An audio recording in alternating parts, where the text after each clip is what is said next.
Federal government in partnership with the private sector would continue to support innovation and interventions for MSMEs. FIRS creates new audit unit against illicit financial flows. More than 30,000 small businesses registered for MSME's survival fund.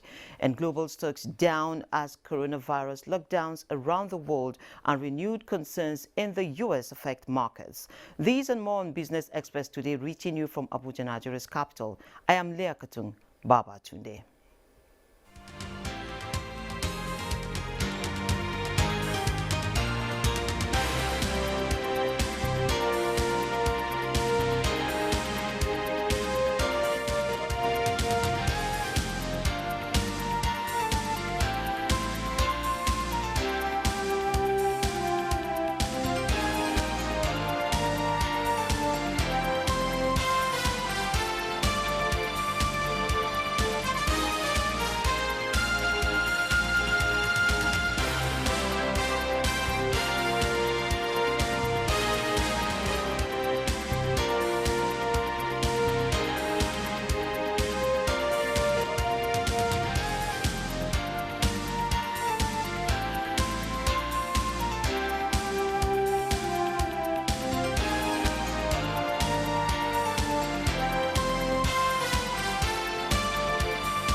The Vice President Yemi Osibajo says the federal government in partnership with the private sector would continue to support innovations and interventions to boost the growth of small businesses across the country. Vice President Osibajo stated this at the first meeting of MSME's stakeholders for the year 2021. The Vice President said the implementation of the Survival Fund by the federal government has sent the right signals that MSMEs are an important component of the economy.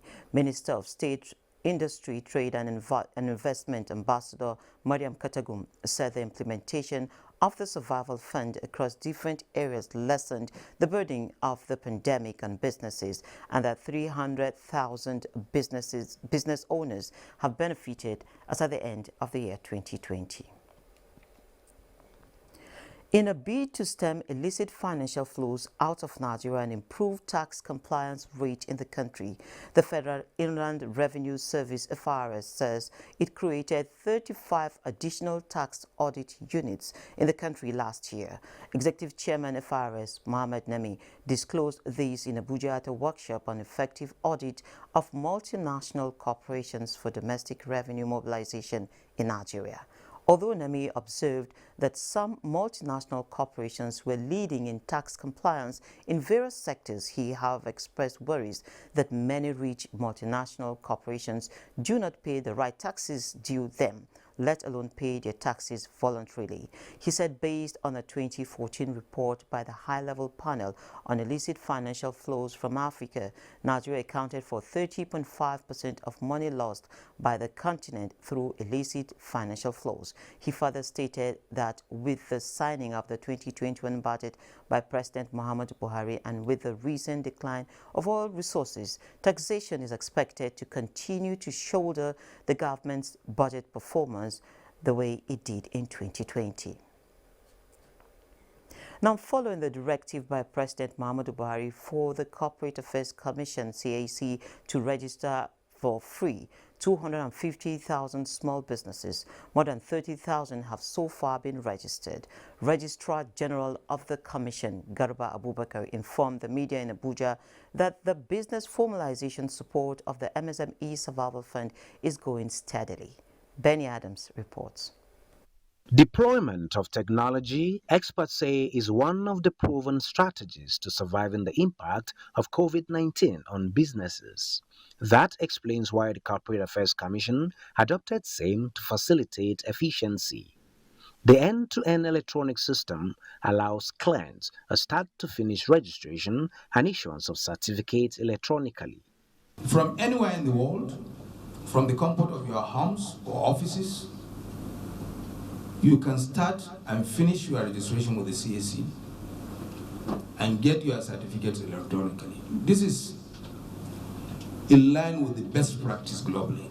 Free registration for 250,000 business names across the country commenced in October last year as part of the federal government's post-COVID-19 survival intervention to support micro and small businesses to formalize their businesses.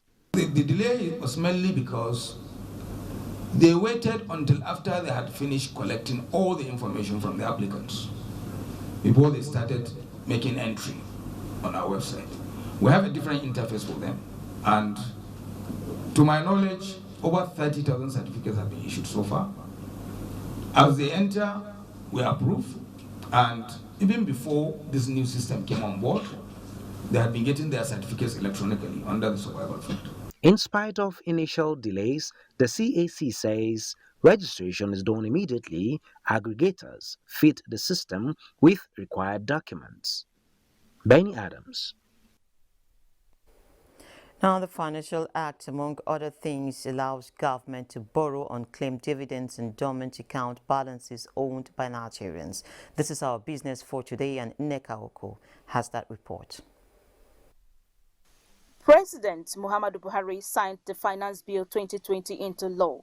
The new law introduces over 80 amendments to 14 different laws and takes effect from 1st January 2021. The Finance Act sets to amend, repeal, or add some provisions for the Companies Income Tax Act, Value Added Tax Act, Customs and Excise Tariffs, Personal Income Tax Act, Capital Gains Tax Act, Stamp Duties Act, and Petroleum Income Tax Act. The Act also exempts official bank accounts owned by the federal government, state governments or local governments or any of their ministries, departments or agencies. Also, in order to encourage agricultural business, attract investors to the real estate sector, and encourage growth in the Nigerian capital market and exports, the profits of agricultural businesses, real estate investment companies, and regulated security lending transactions, businesses will be exempted from corporate tax. In the recently assented 2020 Finance Bill, the management of unclaimed dividends and dormant account balances is captured as part of many other provisions intended by the federal government to mitigate Nigeria's fiscal weaknesses and economic difficulties caused by COVID-19. The Finance Act would allow the government to borrow unclaimed dividends and dormant account balances of up to 6 years in the country, which are owned by Nigerians in any bank in the country. Although the Act states that the original owners of the money can claim it at any time, concerns have continued to grow following government's decision to borrow such unclaimed dividends and dormant account balances. Nneka Oko for Business Express. Thank you, Nneka. Now, the Finance Bill 2020 was signed into law by President Muhammadu Buhari on the 31st of December 2020, along with the 2021 budget. Now, a lot of concerns have been raised across sections of Nigerians, from taxes to revenue generation, in meeting up with the 15.5 trillion naira spending plan. The government says both laws will run together. As we all know, the Finance Act is to support the budget. So joining me from Lagos is Albert Folorin-Shaw, the managing consultant of PW Professional Services, to look at the likely challenges and opportunities for businesses and individuals. You're welcome to the program, Mr. Albert. Thank you very much for having me. Okay. So I think let's start this way. Are we citizens paying more taxes or less taxes with the budget? And of course, the Finance Act.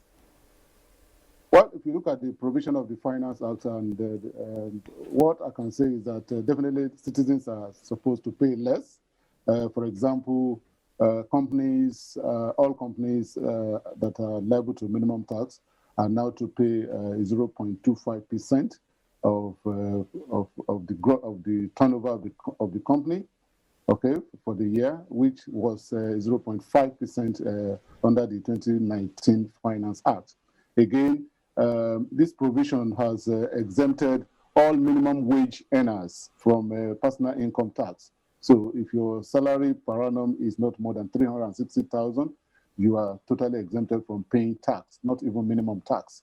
Again, if you are into primary agricultural business, okay, and you are a small or medium-scale company, this provision has extended the tax holiday period such a company can enjoy from is now 4 years initially, and then which can be extended for additional 2 years. Again, if you look at the VAT provision, it has exempted all domestic flights from VAT. So, which means the 7.5% VAT on ticket will be removed, and that is Nigerian paying less tax. Again, if you look at the custom and excise tariff law, it has reduced most of the provisions, most of the duty and levy that are payable on vehicle acquisition, tractors, and all that.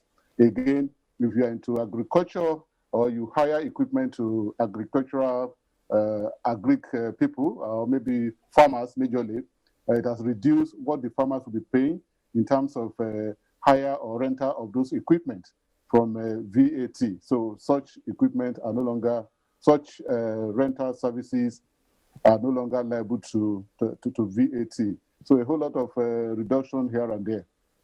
So for me, Nigeria is definitely going to be paying less tax. Of course, we already know that based on the Finance Act of 2019, companies with turnover of less than 25 million are exempted from tax. We pay zero tax. And this year, they have also extended that same provision to tertiary education tax. So such small companies are also not liable to pay education tax from 2021 finance year. So at what point do we expect to pay VAT? What are the categories of businesses and, of course, of services that attract VAT? Okay, there are a whole lot of, we can only start talking about what categories of goods and services that are not liable to VAT. Okay. Virtually all categories, except they are specifically exempted. All goods and services are supposed to be liable to VAT at 7.5%. The specific one that has been included now is animal feed. We have a long list, but now with the Finance Act 2020, animal feed has been included in the list of exempt items. And I just mentioned the fact that service rendered by way of hire or lease of equipment has also been excluded. Importation and acquisition of aircraft engines and spare parts have also been excluded from VAT. So we can only be talking about what has been excluded and not what is liable. Virtually all goods and services are ordinarily liable to subject to VAT. Okay, so we have a spending plan of above 13 trillion naira, in fact, 15.5 trillion naira this year. And of course, we are also saying that there's some good tax holidays, I would like to call it. But then, how are we going to raise revenue for this year? As you said in the background news, FRS is making all effort to see how they can generate revenue. The total budget amount is about 13.8 trillion, out of which about 7.9 is to be generated internally from FRS, from custom, and from all other government agencies that are generating revenue. So the best way to generate revenue is when you make businesses to be able to operate, and that's why government is preaching ease of doing business. Most of these provisions are also supposed to make it easy for businesses to run, and that is why we have all the exemptions for small and medium scale. Government is also focusing on the main tax payers. Maybe not more than 20% of the tax-paying public will account for more than 80% of the revenue. So government will just concentrate their effort on those categories so that the small and medium scale can actually grow. So government is looking at all possibilities to raise revenue. And you also mentioned the issue of unclaimed dividend and dormant account balances, which government is also hoping to borrow. Now that we're talking about unclaimed dividends and the dormant accounts, can you just give, for the sake of our viewers, give us an explanation? What does it entail? Well, it is nothing novel, I mean, to Nigeria. So it's something that has been in existence in other countries. In UK, we have the dormant asset. Even in Kenya, we have the unclaimed financial asset provision. And of course, the objective, maybe we should look at the background objective of the scheme. Okay, the first, a lot of people have complained that why do we have so much in dormant account balances? Why do we have so much in unclaimed dividend? Okay, because the owners are not coming forward to make claim, because the owners are actually probably dead and their heirs or beneficiaries are having issues around probate in the court. My expectation is that when this governing council for the dormant account and unclaimed dividend council is set up, they will help facilitate and set up mechanism and resources to help locate property owners and the beneficiaries to facilitate their claims. They are also to establish unclaimed, I mean, they are to safeguard and to reunite, assets with the owners, okay? Of course, we know that there is a distrust when it comes to government, and you cannot blame the public because of the way the resources have been managed. But ordinarily, it's supposed to come up with an orderly regulation for all those unclaimed balances to give the right to unification and minimize the risk that people pass through in making all these claims. I can assure you that before the end of this year, those balances that we have been talking about will drop just by reason of this provision, because the public is now aware that I have so much funds somewhere lying that government is about to borrow while I'm still looking for money. So a lot of people are already checking their drawers, looking for their share certificates, looking at what balances they have. By the end of this year, a lot of those funds will have dropped. But the essence is that those funds can be readily available. Those funds can be made available to the owners. A lot of people also talked about the bureaucracy that will be created if you have to go through your registrar or the PLC companies before they will now approach the debt management office, who by this law have been saddled with the responsibility of managing the fund. Okay. Oh, okay. We expect that the governing council will set up policies that will make it easy for people to be able to access this fund. Okay, great. Now, some analysts are of the view that the Finance Act, as beautiful as it seems, appears to favor or rather encourage foreign investors and international businesses. Would you agree to that? Well, if you look at the provision generally, most of the incentives are for small and medium scale. So in favor of more Nigerians, from my own perspective, most low salary earners, those who are struggling to set up new businesses. For me, in favor, there is no reduction in corporate tax for large businesses. Of course, the provision in 2019 is the effect that if you're a foreign investor or a company that is owned by foreigners who have hitherto exempted from minimum tax, that provision has been removed. Okay, so of course, if you look at the totality of the provisions, trying to pursue ease of doing business, not too much of relief, not too much of increase in taxes, it will favor everybody generally. But for me, it favors more the local operators. If you look at even the provision for those who are operating in the oil and gas export-free zone or the free trade zone, okay, they are now required to even file returns so that as a condition for them to be exempted from tax. Okay, so I don't think those who are already invested so much there will find that funny, but that is what they have to also comply with now to get that exemption, so that government will know exactly what is happening in all those free zones, and to be sure that they are not operating into the custom territory, which Okay, should now, ordinarily be so levied the tax.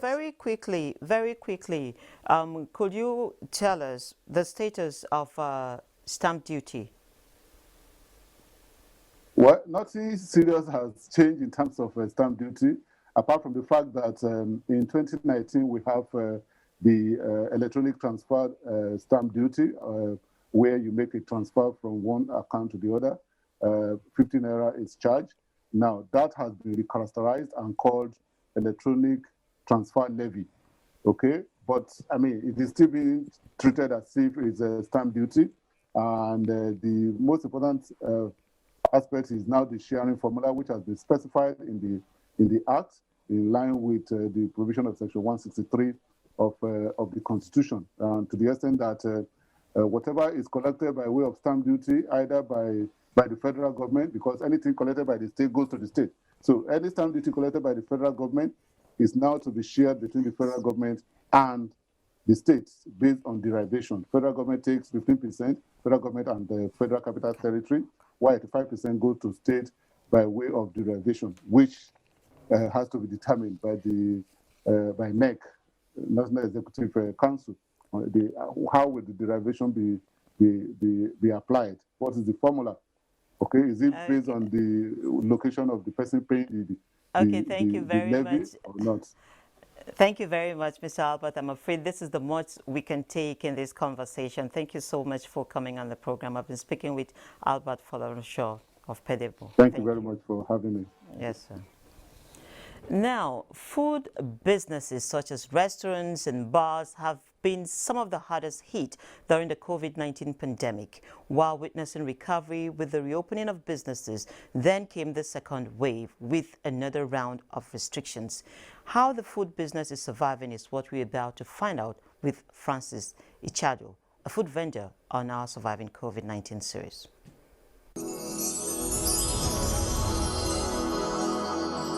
Surviving COVID-19 series is brought to you in partnership with the Central Bank of Nigeria. The truth of the matter is this period hasn't been an easy one at all, because whenever the federal government comes up with directives for lockdown, we are even privileged that we are one of those running essential services, and we have been granted the permission to go ahead and run skeletal operations. We do just strictly takeaways because we don't have the comfort and luxury of people sitting in the restaurant hall and eating anymore. And to be honest to you, it has affected our sales a lot because usually if we were making like a 100,000 naira daily, when it comes to this lockdown period, the sales drops drastically by about 30–40%, and it's not really good for business. But to break even, the truth of the matter is your staff strength cannot be like it used to be when it was normal operations without coronavirus. So what we have done internally is to find a system whereby we keep some of our staff, on standby while we engage services of some, and on a monthly basis we adopt rotational policy. When you work for this month, we can give you a holiday, we bring in the next staff to work. Oh, the federal government is doing very well, I must be honest with you, when it comes to granting loans to people to run businesses. But we thank God, He has been keeping us, He's been sustaining this business. He helped us. We are expanding everywhere in Abuja, acquiring other outlets, and we've not had a need so far to get any of such loans from the federal government because the business is running itself internally and is generating the funds we need, to keep the business running. We have an IT and delivery unit whereby you can be in your home, you can be in the comfort of your offices, anywhere you are, you can just access us online. We have a delivery app, you can call the line. We have dispatch riders, we have a very effective delivery team wherever you are, you make order for food, the dispatch riders take them and they bring it to your doorstep. And the truth is, we'll continue to operate, we'll continue to expand, and we want to be the next McDonald's of Africa. Transactions on the floor of the Nigerian Stock Exchange began the week in positive territory despite a slow start. At the end of the trading session on Monday, the NSE All-Share Index appreciated by 0.08% to close at 40,150.78 basis points as investors gained 15.98 billion naira. Traders exchanged 335.6 million shares valued at 2.4 billion naira in 5,338 deals. Market capitalization stood at 20.9 trillion naira. Mutual benefits, Mansard Insurance and WAPCO were the most active to boost market turnover, while Okomo Oil and Zenith Bank topped market value list.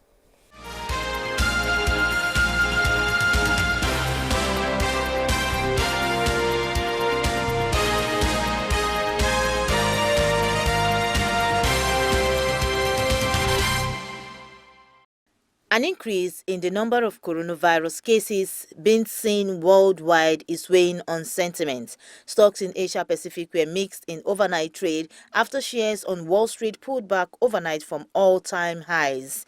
Nikkei top 0.09%, Shanghai 2.03%, and the Hang Seng Index also added 1.04%. European stocks are expected to open in mixed territory on Tuesday as investors remain focused on the latest coronavirus developments and the state of U.S. politics. London FTSE seen opening 8 points at 6,796. Germany's DAX up 21 points at 13,963, and France's CAC 40 up 5 points at 5,665. U.S. equity futures were flat in early morning trading on Tuesday after breaking a win streak as investors grew worried about stock stretched valuations. Dow futures rose 23 points, S&P 500 futures and Nasdaq 100 futures also traded in mildly positive territory. Bosside Able, Business Express.